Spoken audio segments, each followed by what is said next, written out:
Hello out there. Welcome to Victory Lane. I am your host, Reverend Lawrence Gray Sr. Come with us now as we travel down the highway of life by the preaching and the teaching of the gospel of Jesus Christ to a lost and dying world, recruiting sinners who do not know Jesus in the pardon of their sins while encouraging believers to remain steadfast, unmovable, always abounding in the work of the Lord, for as much as you know that your labor in the Lord is not in vain. And remembering this always, for God so loved the world that he gave his only begotten Son, that whosoever would believeth in him should not perish but have everlasting life. Amen, amen, amen. We're going to continue with our reading from the book, No Sex in Heaven. This is part 2, and we hope you are enjoying it and pray that God will bless you in it. Amen, amen. Let us continue. Page 18. Excuse me, before you get started with the word, I have a question that's been asked to me so many times over the years, and I tried to give a good answer, but I know you have the correct answer versus my good answer. What is the question?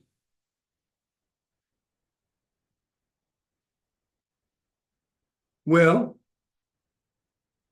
I do not operate like that. Even though I know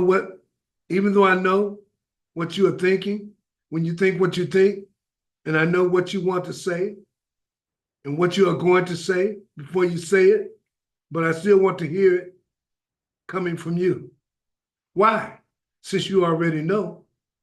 It's like this. Even though I know what a person is going to say and or do before they do it, sometimes I want to hear it from their own lips, their request, because sometimes I do not know what a person is going to say at a given chosen moment. Even though I know eventually what the outcome will be, but because I too entertain myself as God, sometimes I block out or do not know what a person is going to say and or do for a moment in time. That's weird. No, that's me. Word. For my thoughts are not your thoughts, neither are your ways my ways, saith the Lord. For as the heavens are higher than the earth, so are my ways higher than your ways, and my thoughts than your thoughts. Isaiah 55, 8 and 9.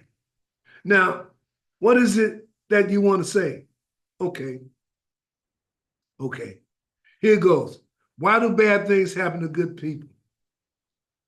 I have been asked this question over and over and over again and again and again. And when I give people my answer, they don't want to hear it. They think that because I am God, that I should intervene and not let bad things happen. They think that because I am God, no one should get sick and die, especially their mothers, their fathers, sisters, brothers, husbands, wives, children, and some even their animals, their dogs and their cats. They think that because I am God, I should not let bad things happen to good people. Well, for one, guess what? My son died on the cross, and it was a bad thing that happened to a good man. Even though he was fully God, he was fully man. And a bad thing happened to him.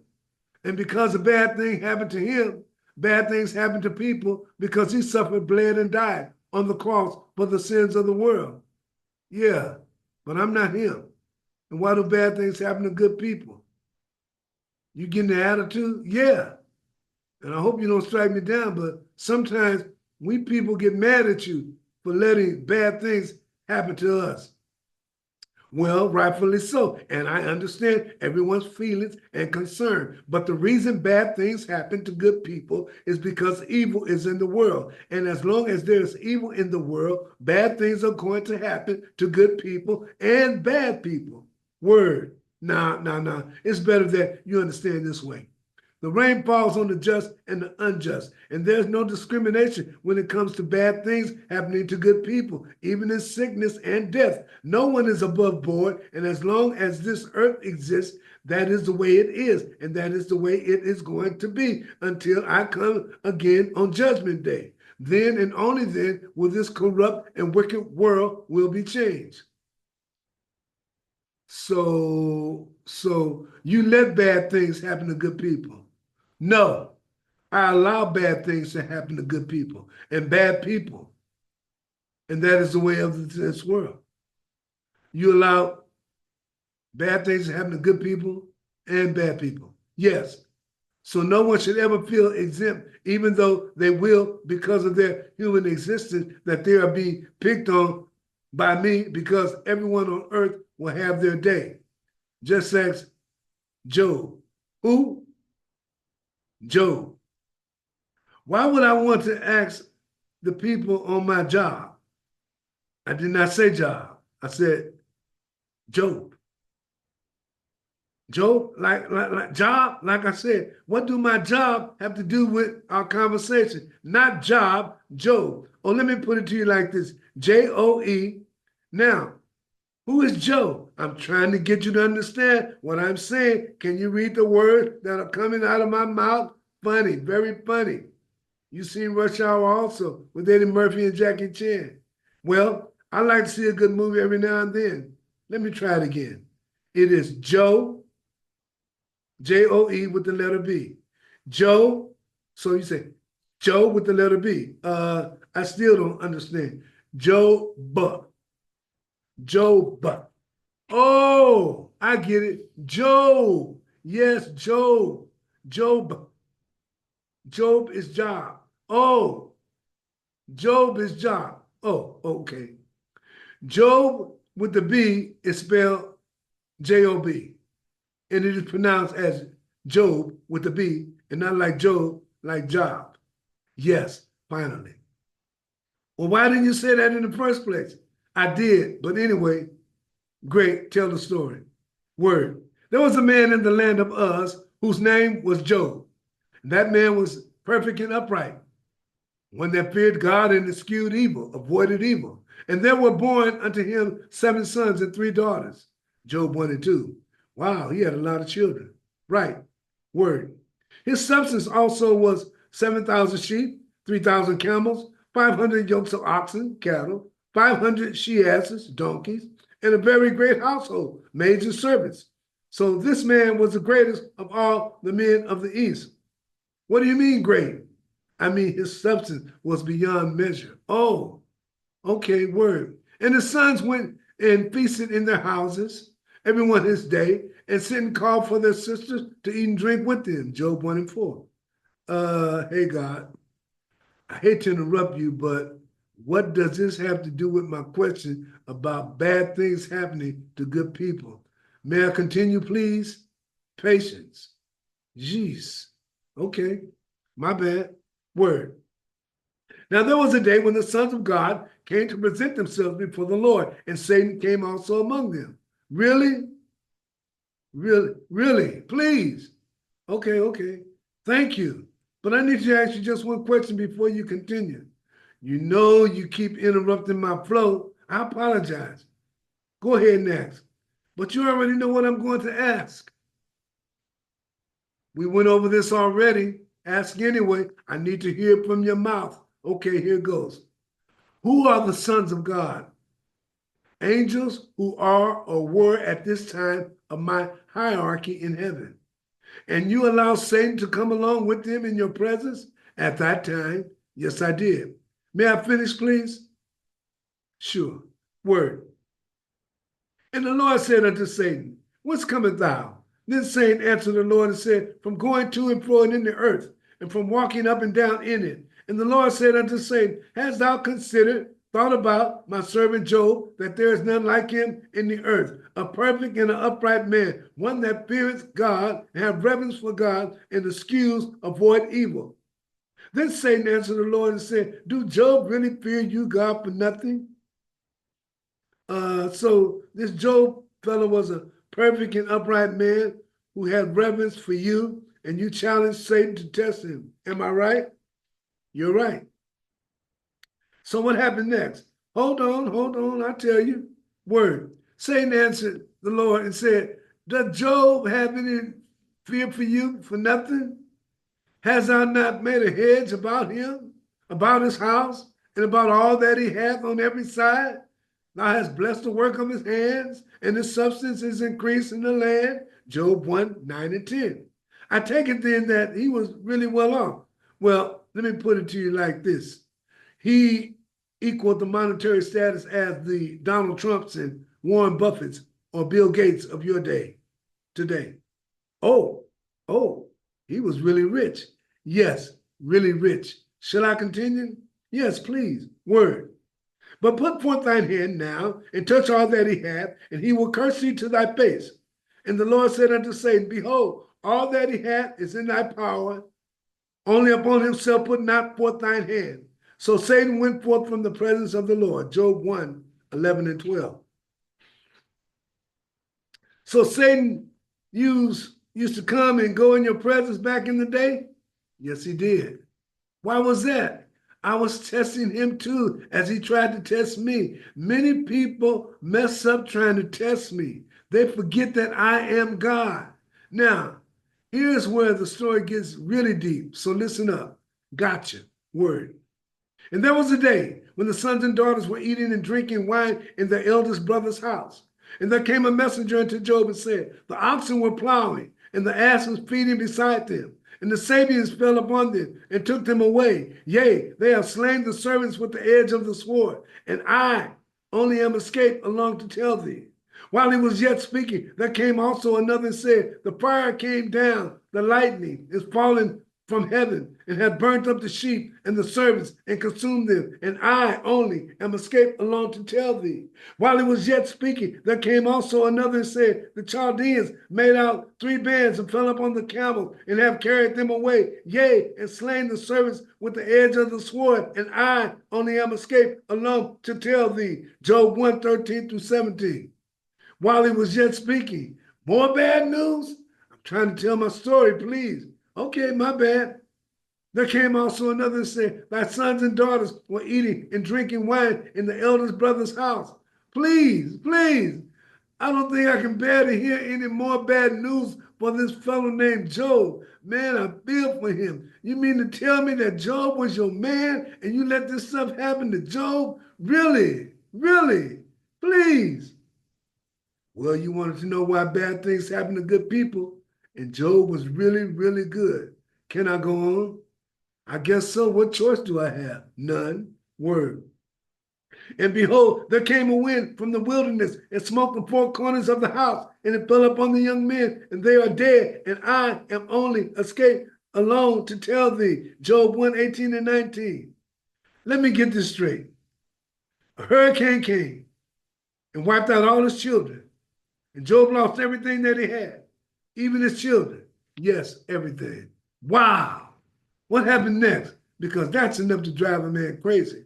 Well, you might be surprised, but Job endured and continued to worship me. Through all of that?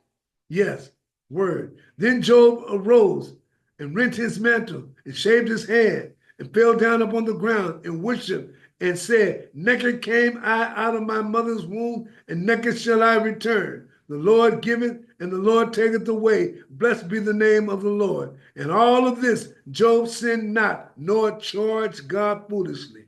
Job 1, 19 and 20.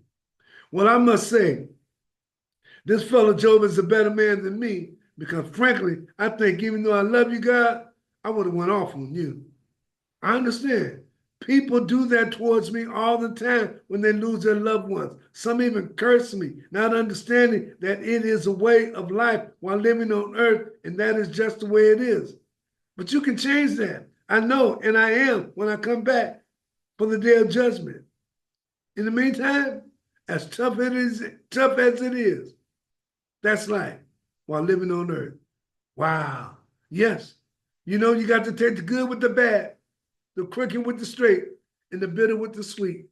Ouch, indeed, word. You mean to tell me there's more to this story? Yes, there is. Oh, okay, let it rip. Again, there was a day when the sons of God came to present themselves before the Lord, and Satan came also among with them to present himself before the Lord. Excuse me? What? I'm trying to finish my story. Why did the sons of God and Satan present themselves before you? To give a report about what they had been doing to worship and or serve me. Satan too? Yes, Satan too. He was giving his report about what he had been doing in not serving me. Oh, okay. May I? Yes, word. And the Lord said unto Satan, from whence cometh thou? And Satan answered the Lord and said, from going to and fro in the earth, and from walking up and down in it. And the Lord said unto Satan, hast thou considered my servant Job, that there is none like him in the earth, a perfect and an upright man, that feareth God, and escheweth evil? And still he holdeth fast his integrity, although thou movest me against him to destroy him without cause. Let me explain. Job had a reverence for me and avoided from doing evil. Even though he lost all he had, he still upheld his integrity and faith in me. Although Satan tried to come in between our relationship and turn him against me through his loss and wanted to destroy him. This Satan ain't no joke, huh? Yes, you got that right. Word. Satan answered the Lord and said, skin for skin, yea, all that he hath will he give his life. But put forth thine hand and touch his bones and his flesh, and he will curse thee to thy face. And the Lord said unto Satan, behold, he is in thine hands, but don't take his life. I gotta chime in here, God. I gotta chime in. This is too good to be true. Is this story really true? My word is nothing but the truth, so help me God. What? So help me. How you like that? Cute. Anyway, this time you allow Satan to touch his bones and flesh. Yes, I did. Okay. And Satan said if he does this, I mean that when he does this, touch his bones and flesh, that he will curse you. Is that right? That's right. Oh, I can't wait to hear the rest of the story. Paul Harvey, you know him too? Absolutely. God made a farmer. Go to YouTube. Word. So when Satan went forth from the presence of the Lord and smote Job with sore boils from the sole of his foot to the crown of his head, Job 2:7. And what did Job do? I mean, he done lost everything he had, his sons and his daughters. He is bankrupt financially, emotionally, and spiritually. He is in a world of hurt. And that ain't all the hurt he's going to feel. Come on. You mean to tell me there's more? Yes, more. Word. Then said his wife unto him, dost thou still retain thy integrity? Curse God and die. Job 2:9. Don't get me wrong, but it sure sounds like a good idea to me. I mean, how much more hurt can you take? How much more hurt can you stand? Might as well curse you and die. I'm in misery anyway. You see, that's why people have to ride out the wave, because you never know what tomorrow is going to bring. It might be bad for a moment, but keep your faith in me and I will see you through. So what ends up happening to Job?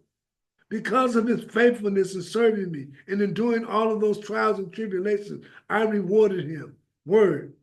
So the Lord blessed the latter end of Job more than his beginning, for he had 14,000 sheep, 6,000 camels, and 1,000 yoke of oxen, and 1,000 she-asses. He had 7 sons and 3 daughters. Job 42:12-13. That was a great story with a happy ending, but not all of your stories have happy endings. Yeah. Well, for some, maybe not on earth, but once their work is done, there's a greater happy ending in a place called heaven. Also, the beauty of it is when you come through and when you get through to the end of your journey here on earth, I'll be there to welcome you home. That is, if your name is written in the book of life. What book? I'll tell you about that later. Okay, so tell me this. Why do evil exist? Satan. The devil? Yes, the devil. What about him? Now is the time for some word. Let's see. It goes back to the beginning when I created everything that exists. And be mindful that what I'm about to share with you eliminates the story of evolution in the Big Bang Theory. Tune in next week. God bless you. God keep you.